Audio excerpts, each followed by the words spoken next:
Let's learn about modals of prohibition and obligation. Today we're talking about mustn't and have to. And remember, if you need a little bit of extra practice, I do have 3 lessons that are included in a unit I sell on TPT. So check those out in the description below. All right, so what are modals? Just a quick review that modals are not verbs. They express an idea and they always follow the same pattern, which is the modal plus verb 1.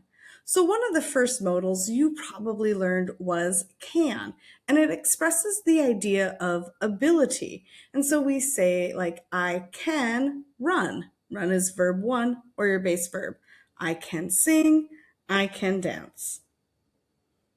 Okay, so what is the difference between mustn't and have to? Now, when I first taught this lesson many years ago, I had so many students who thought that the opposite of mustn't was must, and the opposite of have to was don't have to. But that's technically not correct, especially when we look at what ideas these modals are expressing. So let's start with mustn't. We use mustn't for a prohibited action. That means we do not do it. Why? Because this is coming from the outside. This is somebody telling us not to do this. This could be the law. This could be the rule. This could be also a social idea or a cultural rule. But this is something from the outside telling us don't do it. Now, it's the opposite for have to. For have to, this is an obligation. And again, it comes from the outside. Someone else is telling us to do something. Why? Because it is the law or a rule, whether we're talking about work or school, or again, social or cultural rules. This is something that we have to do. Okay, so let's look a little bit more closely. Mustn't is a contraction for must not. So I know that the word looks a little bit goofy, but we really do use mustn't a lot more often than we use must not. And again, mustn't is expressing the idea of do not do it. Again, because it is the law or it is a rule. Now, we can't use mustn't in the past tense because we are talking about rules or laws right now. Looking at have to, again, it expresses the idea of do it because, again, it is the law or it is the common rule. And this can be used in the present and the past tense. So have to or has to in the present tense. Past tense, of course, would be had to. Now, I will say that we can also use have to in the future. So I will have to. But this is more making a prediction, right? Using will, making a prediction of what may be the obligation. Okay, so that's getting a little bit more technical. But yes, we can use have to also in the future. Okay, so let's just practice right now with mustn't.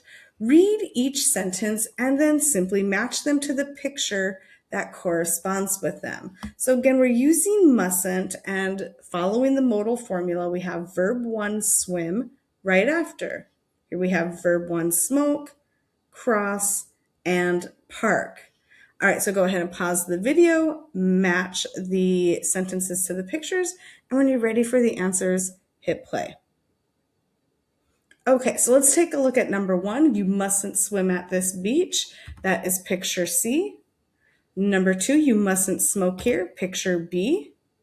Number 3, you mustn't cross the road here. That is picture D. And number 4, you mustn't park here is picture A. And I love using these signs because we can understand these signs no matter what country we're from, right? Every time we see the red circle with the line going through, we understand that this is the law or this is the rule. We mustn't do these things. So now let's practice with have to, which again is the opposite. It means do it. It is the rule. So again, take a look at the sentence, match it with the correct picture, and when you're ready for those answers, hit play. All right, let's take a look. Number 1 says, I have to put my phone away. That would be picture A. A pretty common rule and becoming even more common here in the United States. Number 2, I have to follow my teacher's rules. Okay, that's pretty common as well. Number 3, I have to do my own work. Yes, teachers do not like it when you cheat. And the last one, number 4, I have to pass the exam. C. So of course you have to pass tests to get to the next level or sometimes to graduate from certain courses. All right, let's do one final practice. We're going to fill in the blanks with the correct verb from the word bank below.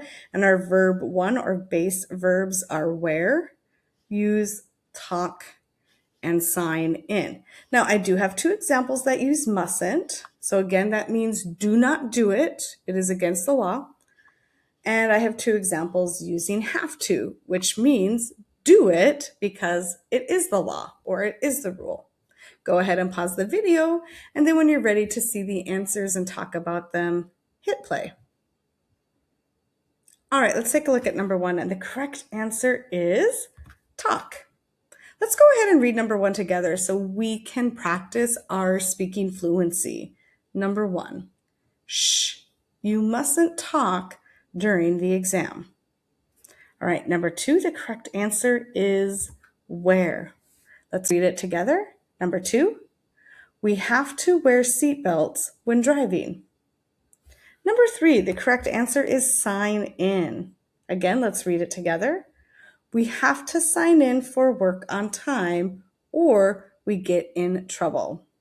And the last one, of course, number 4 will be use. Let's read it. Number 4, you mustn't use your phone during class. Okay, so do you understand the difference between mustn't and have to? These truly are opposite modals when we talk about what idea they are really expressing. Mustn't expresses the idea of don't do it. You are prohibited from doing it because it is the law or a rule. Have to is do it. You're obligated to do it because, again, it is a law or rule. And these are all coming from an outside source. Why is that important? Because in a video that I have linked below, we can talk about the other side of it, which is must and don't have to. Those are actually also opposite of each other. So if you want to check that video out next, find the link below. All right, so tell me about your culture, your class, your work. What is something that you mustn't do because it's against the rules? Or what is something that you have to do, whether it's in your school, in your work, or in your country? What are the rules? What do you have to do? What mustn't you do? Leave some examples in the comments below. And of course, if you have any questions, let me know. Thanks so much for watching.